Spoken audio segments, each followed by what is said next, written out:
ఒక్కసారి కాదు 2 సార్లు 3 సార్లు కొల్లాపూర్ ప్రాంతంలో భూములు ముంపు గురైన బాధను దింగమిగుంటున్నారు. ప్రభుత్వం నుంచి సహాయం అందించమన్నారు, కానీ కొట్టాలంటే మా బిడ్డలు కొట్టకపోదురా? ఆయల్ల అధికారుల మీద దాడులు చేయాలంటే శ్రీశైలం వస్తుండేనా, నాగార్జున సాగర్ పూర్తి అవుతుండేనా, జూరాల అవుతుండేనా? ఏటిగడ్డ పౌరుషం నడిగడ్డ పౌరుషం మీకు తెలియదా? ఒకవేళ అడ్డుకోవాలంటే నడిగడ్డ మీద ఎవడైనా భూ సేకరణ చేస్తుండేనా? కానీ అభివృద్ధి జరగాలంటే ఏదో ఒక రైతు కొంత నష్టపోవాలి. భూమి అనేది మన ఆత్మగౌరవం, భూమి అనేది మన అమ్మ లాంటిది. అమ్మతో మనకు ఎంత అనుబంధం ఉంటుందో మన భూమితో అంతే అనుబంధం ఉంటుంది. నాకు తెలియంది కాదు, కానీ అభివృద్ధి జరగాలంటే ఆ భూసేకరణ జరగాలి. అందుకే వాళ్లకు కావలసినంత నష్టపరిహారం ఇవ్వడం ద్వారా భూమిని సేకరించి పరిశ్రమలు పెట్టాలని నేను ప్రయత్నం చేస్తుంటే కేసీఆర్, కేటీఆర్, హరీష్ అడ్డుకుంటున్నారు. నేను అడుగుతున్నా, మీరు ఆలోచన చెయ్యండి అని. ఇవాళ వాళ్ళు అడ్డుకుంటారు, పోతారు. వాళ్ళకి ఫామ్ హౌజులు ఉన్నాయి, ఒక ఆయనకు జన్వాడలు ఉంది, ఒక ఆయనకు గజ్వేల్ ఉంది. వాళ్ళు సంతోషంగా ఉంటారు. మళ్ళీ ఈ జిల్లాకి ఎప్పుడైనా పరిశ్రమలు వస్తాయా? మన పిల్లలకు ఉద్యోగాలు వస్తాయా? ఇవాళ మీరు అండగా నిలబడితే 10 రూపాయలు ఎక్కువైనా ఇచ్చే శక్తి నా దగ్గర ఉంది. నేను సంతకం పెడితే 10 లక్షలు కాదు, ఎకరాకి 20 లక్షలు ఇచ్చే శక్తి నా దగ్గర ఉంది. తీసుకోండి, 20 లక్షలు తీసుకోండి. మీకు ఇచ్చే బాధ్యత నాది, ఇంటికి పైసలు తెచ్చి ఇచ్చే బాధ్యత మాది. నీ ఇంట్లో చదువుకున్న వాళ్ళకు, చదువు రాని వాళ్ళకు ఉద్యోగాలు ఇచ్చే బాధ్యత నాది. అభివృద్ధిని అడ్డుకోకండి, మా మాటలు వినకండి, వాళ్ళ ఉచ్చులో పడకండి. వాళ్ళ ఉచ్చులో పడితే జైల్లోకి వెళ్తే మన కుటుంబాలు ఆగమవుతాయి. ఇవాళ 10 రూపాయలు ఎక్కువ తీసుకోండి, పక్కకు పోయి భూమి కొనుక్కోండి, పిల్లలకు ఉద్యోగాలు తీసుకోండి, మీ కుటుంబాలు బాగుపడండి. ఇంట్లో ఒక్కరికి ఉద్యోగం వస్తే ఒక తరమే మారుతుంది, ఒక తరం తలరాతనే బాగుపడుతుంది. తలరాతను మార్చే అవకాశాలను వదులుకోకండి. ఇవాళ ఈ జిల్లా మీద పగబట్టి ఈ జిల్లాను అభివృద్ధిని అడ్డుకోవాలని సాగునీటి ప్రాజెక్టుల కాళ్ళలో కట్టబెడుతున్నారు. పరిశ్రమలు దేవాలంటే భూసేకరణ జరగకుండా అడ్డుపడుతున్నారు. ఇవన్నీ కూడా ఈ జిల్లా గమనించాల్సిన అవసరం ఉన్నది.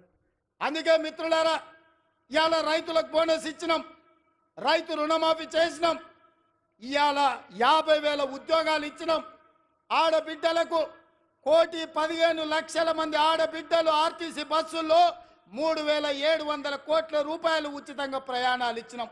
200 యూనిట్లు ఉచితంగా ఈరోజు పేదలకు విద్యుత్ ఇస్తున్నాం. 50 లక్షల కుటుంబాలకు 500 రూపాయలకే సిలిండర్ ఇస్తున్నాం. పాఠశాలలలో మెస్సు ఛార్జీలు, కాస్మెటిక్ ఛార్జీలు 40% పెంచినాం.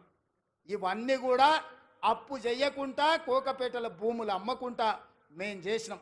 ఇవే కాదు, సంవత్సరం మొత్తం 72 లక్షల కుటుంబాలకు, రైతు కుటుంబాలకు 54,000 కోట్ల రూపాయలు ఖర్చు పెడితే ఒక్క కల్వకుంట్ల చంద్రశేఖరరావు చేసిన 7 లక్షల కోట్ల రూపాయల అప్పుకు ఇప్పటి వరకు మా బట్టి విక్రమార్క గారు 60,000 కోట్ల రూపాయల మిత్తి కట్టిండు. మిత్రులారా, మన నెత్తి మీద గుదిబండ పెడితే ఆ గుదిబండకు 60,000 కోట్ల రూపాయలు అప్పు కట్టిండు.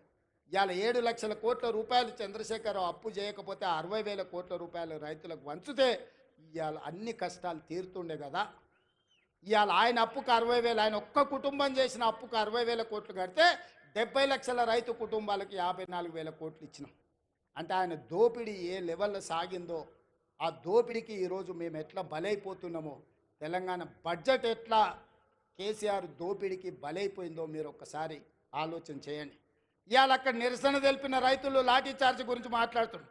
మల్లన్న సాగర్లో మల్లారెడ్డి అనే ఒక రైతు భూమి పోయిన రోజు కట్టెలు చితి పేర్చుకొని బతుకుండగానే ఆ చితి మీద పండుకొని నిలువున తగలబెట్టుకున్న రైతు మల్లన్న సాగర్లా మల్లారెడ్డి అనే పేరుంది. హరీష్ రావు గారు రా అసెంబ్లీకి. ఆనాడు భూమి కోల్పోయిన మల్లారెడ్డి చితి పేర్చుకొని కాల్చుకున్నప్పుడు నీ కన్నీళ్ళు ఎక్కడికి పోయినాయి? నువ్వు ఆ కుటుంబాన్ని ఎంత ఆదుకున్నావో ఇవాళ మల్లారెడ్డి ఇంటికాడికి పోదామా అని నేను అడుగుతున్నా. ఇవాళ ఈ కపట ప్రేమ, ఈ ముసలి కన్నీళ్ళు మా పాలమూరు జిల్లా మీద చూపిస్తున్నావా? నేను ఇక్కడ పుట్టినోని, రేపు పోతే ఈ మట్టిలో కలిసేటోని. నాకు ఈ దుఃఖం తెలియదా? ఈ బాధ తెలియదా? ఇది అభివృద్ధి చేసే తెలియదా? ఇవాళ ఇక్కడ ఉన్న భూమి నేను ఎవరికో పంచిపెడితే చరిత్ర నన్ను క్షమిస్తుందా? ఒకవేళ నేను ముఖ్యమంత్రి నుండి కూడా నా జిల్లాకు ఏమీ చేసుకోకపోతే, ఈ జిల్లాను అభివృద్ధి పదం వైపు నడిపించే పరిశ్రమలు తేకపోతే, ఈ జిల్లాకు నీళ్ళు ఇవ్వకపోతే, నిధులు ఇవ్వకపోతే చరిత్ర నన్ను క్షమిస్తుందా?